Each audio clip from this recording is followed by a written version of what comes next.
Hello everyone, welcome to the kitchen, the Marketing Kitchen, UMass Boston edition. This is Marketing Kitchen TV. I'm Ron Vining, your professor, continuing our overview series. This one is about your weekly discussions, and that means that we're going to cover weekly discussions in terms of Dropbox. We'll then be looking at LinkedIn, Twitter, YouTube, and then going to Blackboard to take a look at your milestones. I'll also touch upon how the ranking sheet works as well. All right, you ready to get started? Let's dig into the weekly discussion assignment. All right, welcome to the picture-in-picture overview. This is about 14 minutes, so buckle up.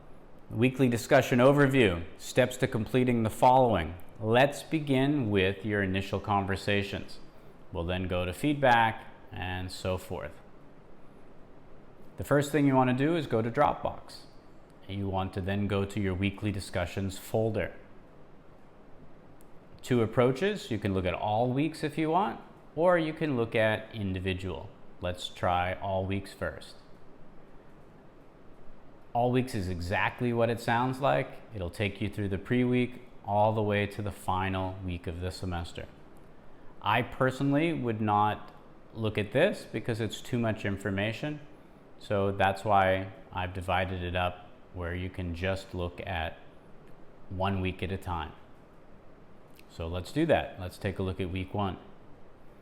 Your syllabus is no longer required because you can just go to each week to see what's due. All of that information is in the box at the top. The same weekly marker will be found on LinkedIn and Twitter as well. In week 1 here, it's basically to get started and to understand what's happening.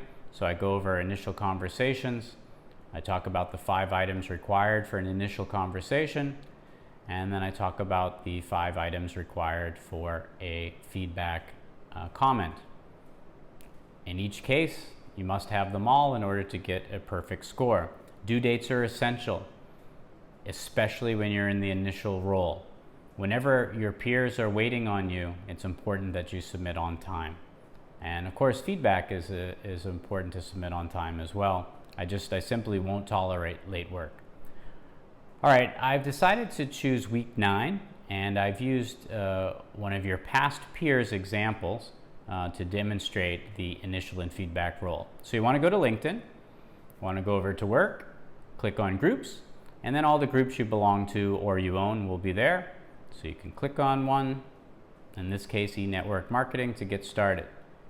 So you want to look for the weekly marker. Don't post until you see that weekly marker. Look to see what your peers have posted before you. So let's just pretend that somebody has responded before you and you're the second person. But anyway, let's open up week 1. Same weekly marker, so there's week 9, double check. There you are, week 9.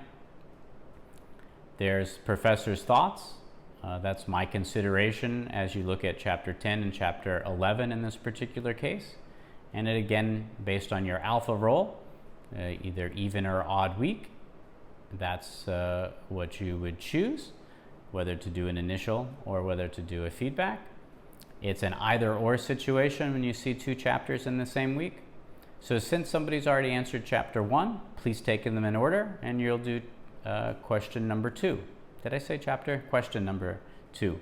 So your initial conversation should always be, the analysis should be based on text theory, outside source, and your own ideas. So you need to find an outside source. Outside sources in both initial and feedback role cannot be later than 3 months old.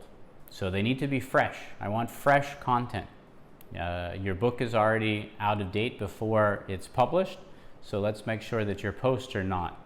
So once you have a source, you can then create a subject line, write initial, have your course, the week, the chapter, the question, and then you create your own sort of topic or summary, if you will, in as few words as possible. Draft your post, take your post, copy and paste it, making sure you're in the right week, start a conversation, post it there.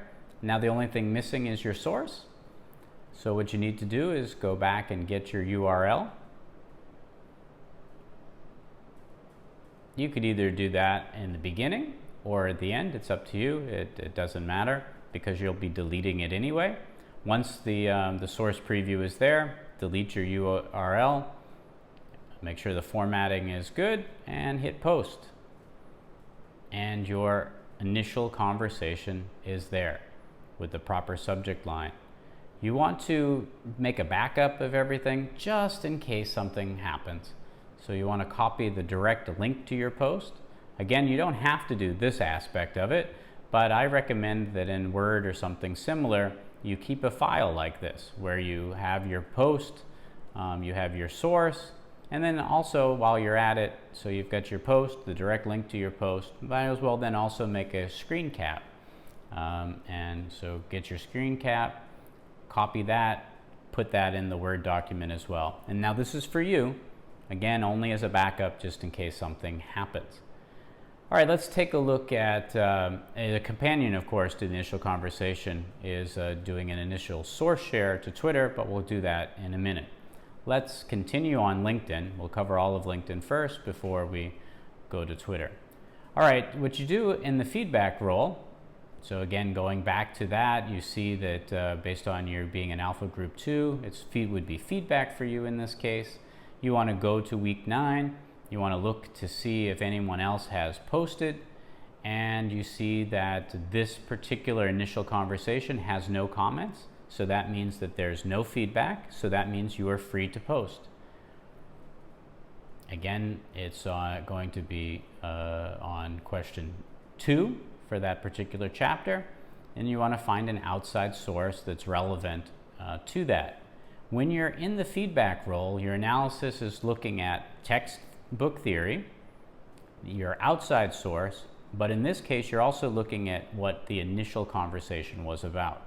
And so you're taking all of those and they're making up for your feedback. Again, having a proper subject line with all of the aspects there, but of course this time saying feedback. You copy and paste the feedback post that you wrote, again making sure that you post it to the right course. That is essential. And you click on comment, look at your formatting. Oh no, it's over. That's okay. Just edit. Sometimes extra characters or don't appear in a word editor. But then see, post still makes sense. You're within. Hit post. Now the only thing missing is your source. So where will you post your source when you're doing feedback? You'll be doing a reply to your post. But because I'm doing this all here, I'm offering a comment to my own post. I can't do a reply, but just to show you, you would hit reply, but in this case it's showing as a comment. And that's all you need to do. Again, doing the same process, saving your source, saving direct link to your conversation, and then if you want, also do a screen cap of your feedback and you have it there. And this is important because sometimes if there's a glitch on social, then if you say, Professor, I did my post, and I'm going to say, okay, well, send me the direct link and the screenshot of it. And so rather than have to work at that by just saving that, it'll save you a few steps. All right, the next thing I want to do is show you how to share your initial conversation source to our e-network marketing Twitter feed.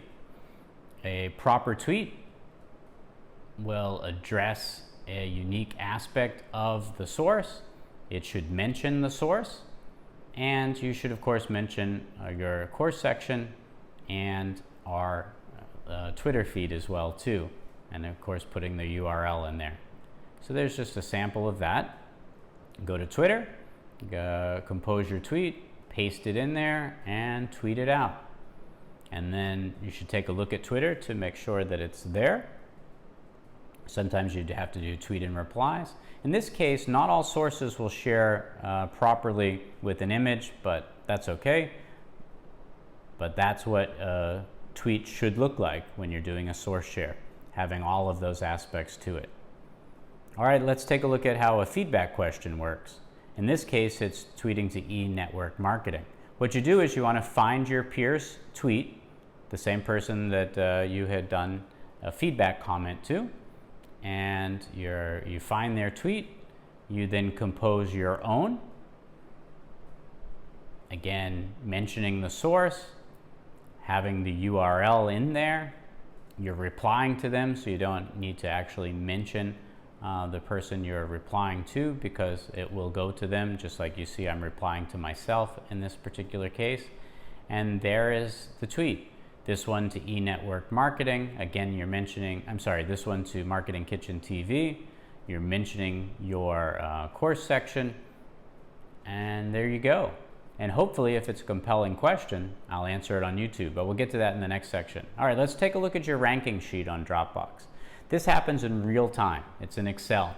I will typically review all initial and feedback posts on Sundays, maybe as late as Monday, and then I will rank them. And so in real time, you'll be able to see your score for your post. If you didn't do your post, then I'm going to give it a 0 and highlight it in yellow. And these notes here pretty much explain what's going on the sheet, as well as the grid at the bottom explains what the different colors are. This is important for you to track to make sure that your post is visible and that I did see it. If you get a yellow box or you receive a 0, then you should go to the FAQ here and troubleshoot. So this is all the information necessary to troubleshoot your initial conversations. So follow that process with how to contact me on the Q&A thread, and I'll take care of that or work with you towards that. All right, so how does the question and answer work with YouTube? Well, based upon the questions that you posted to MarketingKitchenTV on Twitter, based on that exchange between initial and feedback, I will select the most compelling questions for the particular week, and I will then record a video, and I will post it to the marketing Q&A on MarketingKitchenTV. What I'd like you to do, obviously, is watch the video, even if that was not your question, right? This is to try to make the course as interactive as possible, like we're having weekly live lectures. People have asked for this in the past, so that's why I'm giving it to them now. So please don't let me down.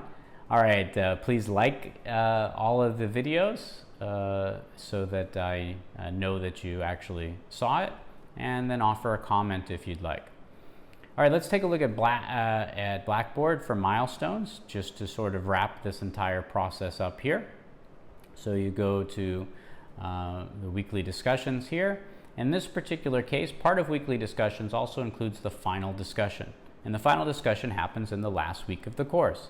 So let's go back to Dropbox, take a look at week 14. You see final discussion here, and it explains what the final discussion assignment is.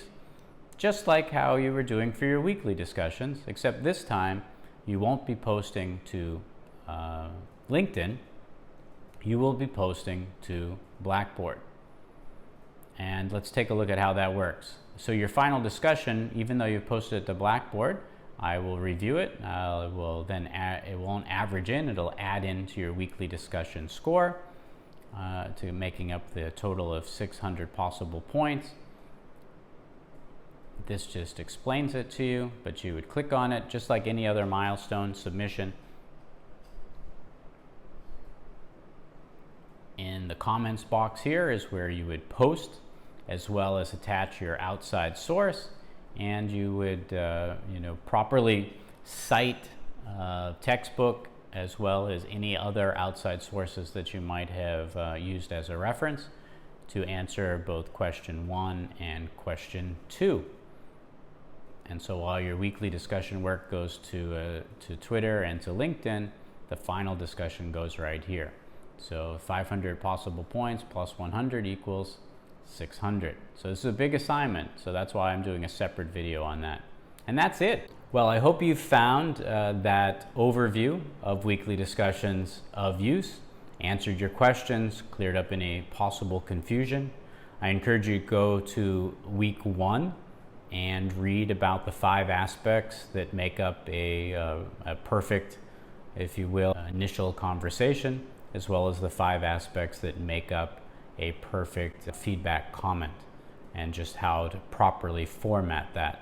I'm really look for not only making sure that your assignment was done on time, that it's formatted properly, and then of course the next aspect is that it meets the criteria in the sense of where you have analyzed textbook theory, applied it to an outside source, and then given out your own ideas, and then when you're in the feedback role doing the same thing, but also taking into consideration the source of your peer, as well as their discussion or conversation that they had presented on LinkedIn.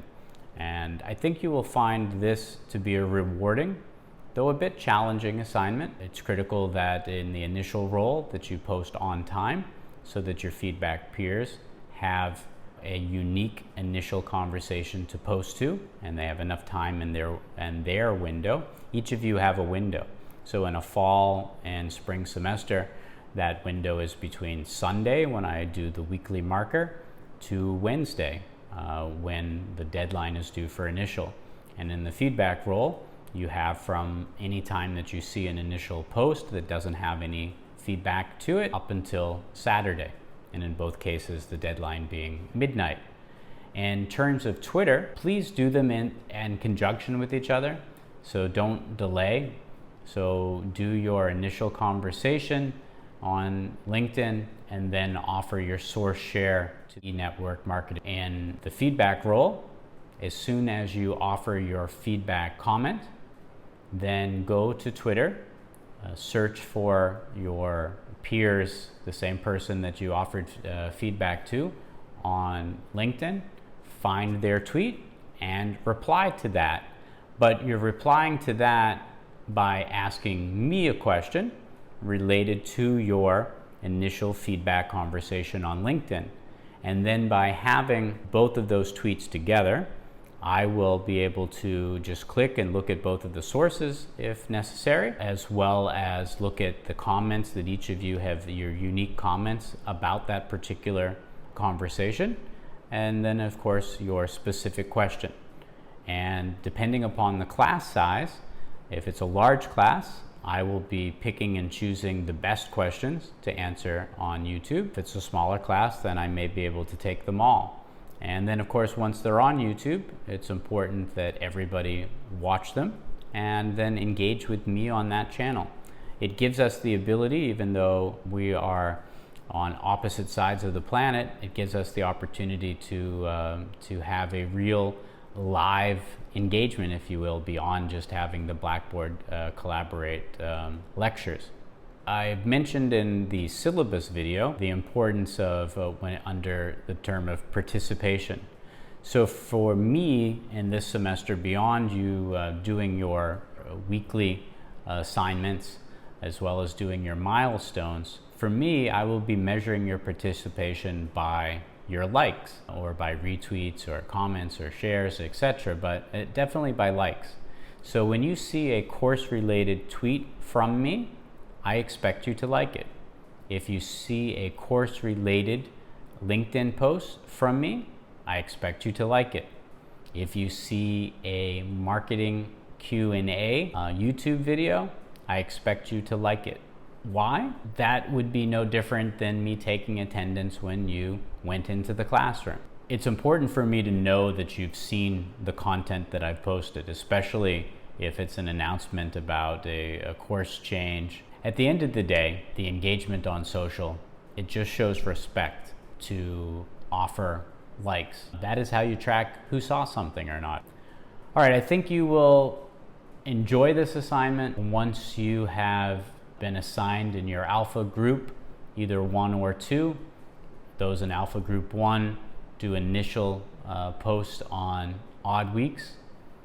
They then do feedback on even weeks. Those in alpha group 2 do initial conversations on even weeks, offering feedback on odd weeks. Once you've had the opportunity to do an initial conversation and a feedback comment, one or two times, you will say, why was I even confused in the first place? Don't overwhelm yourself. Oh, we have a syllabus. Oh, we have this. Oh, we have that. Just focus on the weekly discussion folder there on Dropbox. Just go week to week to week. If you do that and you take a deep breath and you step back, it'll be okay. Thank you very much for tuning in to this video, and I look forward to seeing you either in the Marketing Kitchen again or across any one of the other social channels, including Blackboard.